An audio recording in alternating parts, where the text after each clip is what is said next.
and thank you, President Jones. We also look forward to working with all of the committee chairs who were elected during our board meetings this week. February, certainly 1 year later, marks our 1 year since we learned about how serious COVID-19 spread was going to be. It's also had a very devastating impact on our economy. We've all been watching this quite closely over the last 12 months. And I would say heightened awareness of long-standing inequities that prevent people from reaching their full potential. For our part, CalPERS has a leadership role in really replaying or rewriting the story going forward. We believe that our leadership in the healthcare policy space or in purchasing space can have an impact on access to quality, affordable care. We're also investors who have a platform to advocate for policies and practices that are good for the fund, but also equally important, good for people impacted by capital investments around the globe. We also have partnerships in place to help bridge the gaps that COVID-19 has certainly exposed. First and foremost, we do have our mission to fulfill.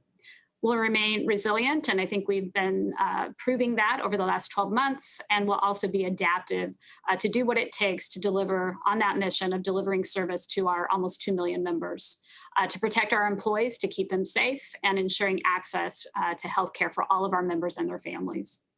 A year later, we continue to operate at around 95% remote.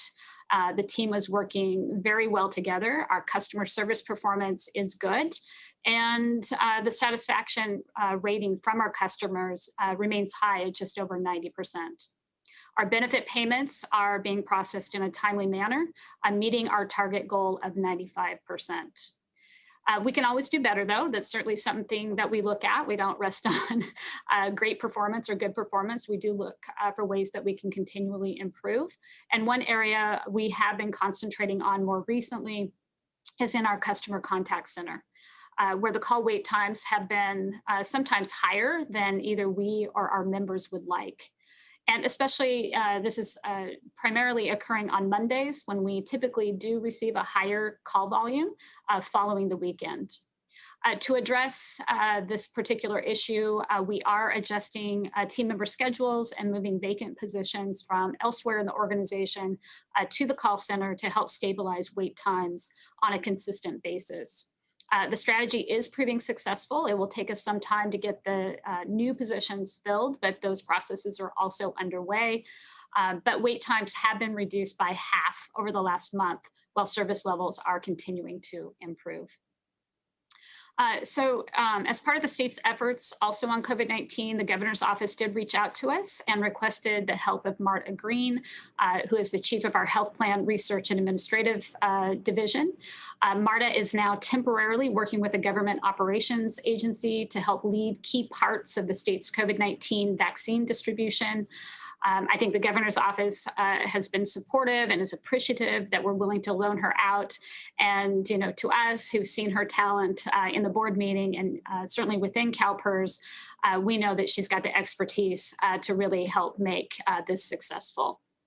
In the meantime, as we enter into our rates process, Don Molds, will be working with his team to cover Marta's work on the health premium negotiations while she is away. Moving on now to some outreach efforts and events, many of them around our role in engaging on critically important topics like financial reporting on the impact of climate change and ensuring that we continue to work on building sustainable economies in which businesses around the world can thrive and where we can invest our capital appropriately. I really don't think the importance of our work in this particular area with other institutional investors. This is not something CalPERS can do on its own. Corporate executives, through engagement, discussions, through a number of alliances that we've formed on these really important matters, whether those are policymakers and regulators, I just don't think that can be overstated, the importance of this particular work. By coordinating our efforts with organizations like the United Nations and the Net Zero Asset Owner Alliance, Climate Action 100+, the continued success in that engagement, and CERES, we can more effectively advocate for the transparency and the regulatory changes we need to ensure that our portfolio companies are investing our capital appropriately in the transition to a more sustainable economy. This is why we generally do not believe divestment is an effective approach for CalPERS. We believe that our voice is critically important and that there may be opportunities for us to find investments in the transition to a more sustainable economy. On to the Stakeholder Forum. Finally, last month, we hosted our second annual Stakeholder Forum, which many of you were also able to attend. Like all of our meetings these days, it was a virtual event that hosted about 70 stakeholders, including active and retired members, as well as employer associations. The purpose of this meeting was to provide attendees with direct access to CalPERS, whether those are team leaders or whether those are board members, and have discussions with the key program areas about the topics that are most meaningful to these particular groups.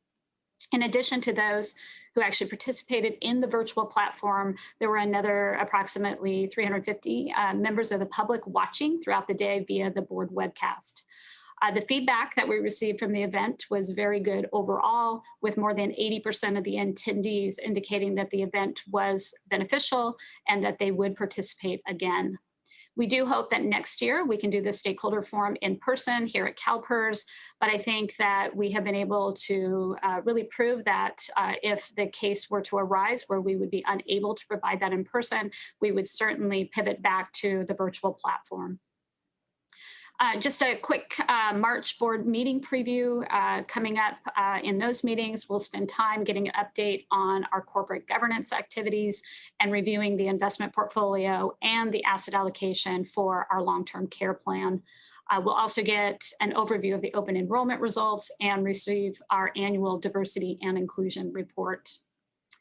And now, President Jones did recognize Black History Month, and I'd like to take a moment to talk about some of the activities that we are doing internally here at CalPERS, as well as celebrating the 30th anniversary of the Americans with Disabilities Act. Starting with Black History Month, we have put the spotlight on the observance by sharing curated resources on our internal employee website, highlighting this year's theme, and President Jones did indicate this as well, but the theme is Black family, representation, identity, and diversity, established by the Association of the Study of African American Life and History. And through other employee communications, we've shared ways for employees to participate in Black History Month activities by attending virtual events, and exploring museum exhibits online, such as the California Museum's tribute to Vice President Kamala Harris. 2021 also marks, again, the 30th anniversary of the Historic Americans with Disabilities Act, and we'll be holding a virtual panel discussion next week on February 25th that will feature notable disability rights activists and members of the Netflix documentary, Crip Camp, A Disability Revolution. The discussion will focus on the evolution of disability rights and is being organized by our CalPERS Disability Advisory Committee, Diversity and Inclusion Group, Diversity and Outreach Program, and the Accessibility Compliance Team. Speaking of our employee resource groups, I am happy to share that our CalPERS Disability Advisory Committee has been honored with the 2020 Disability Advisory Committee of the Year Award, given by the Association of California State Employees with Disabilities and the State Disability Advisory Committee.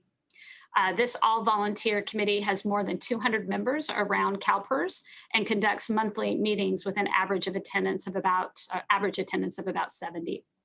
They were recognized for their superior efforts to increase employment of persons with disabilities. And just would like to wish them a congratulations for receiving this honor. Now, as to investment performance, as a reminder, last month I did provide the 12.4 calendar year in performance as of December 31st, 2020. Our next update will include performance as of quarter end on March 31st, 2021. And that does conclude my report, President Jones, and I'll turn it back to you.